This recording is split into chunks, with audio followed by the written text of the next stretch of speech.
PV பக்தி tax YouTube channel சார்பாக எல்லோருக்கும் வணக்கம்.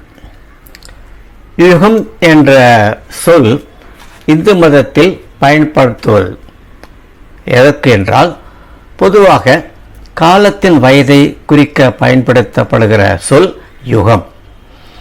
4 யுகங்களாக பிரிக்கிறார்கள்.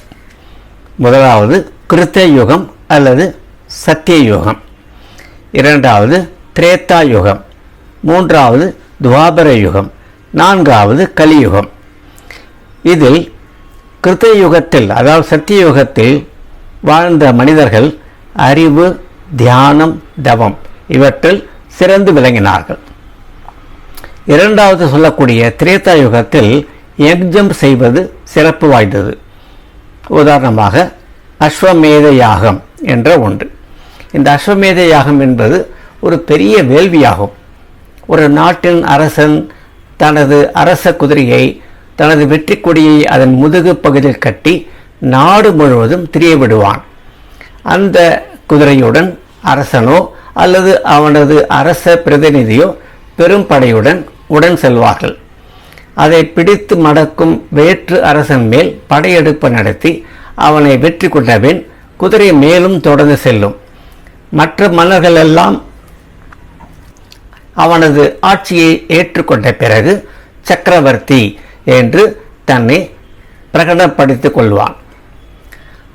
அதுபோல் திரேதா யுகத்தில் அயோத்தி அரசன் தசரதன் அஸ்வமேத யாகம் ஒன்றை நடத்தினான். இந்த யாகத்தை நடத்துவதற்காக கலைக்கோட்டு முனிவர் அழைத்து வரப்பட்டார் என்று கூறப்படுகிறது. அதனால் இந்த யாகம் முடிந்த பிறகு தசரத மகா சக்கரவர்த்தி என்று அழைக்கப்பட்டான். மூன்றாவது துவாபர யுகம். இதில் வேத தர்மம் தலை சிறந்து விளங்கியது. நான்காவது கலியுகம், இப்போது நடப்பது. இதில் யஜ்ஞம் செய்வதற்கோ, தியானம் செய்வதற்கோ, தவம் செய்வதற்கோ மனிதனுக்கு நேரமில்லை.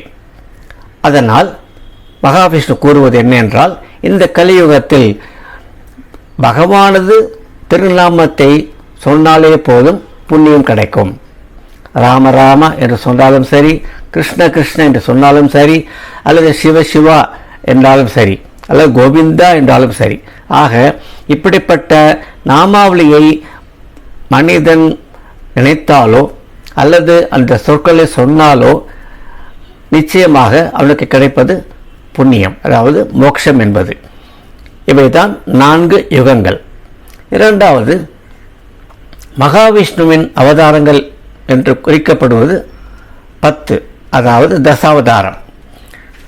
இந்த தசாவதாரத்தில் முதல் 4 அவதாரங்கள் ஏற்படுத்தப்பட்டது சத்திய யுகத்தில்.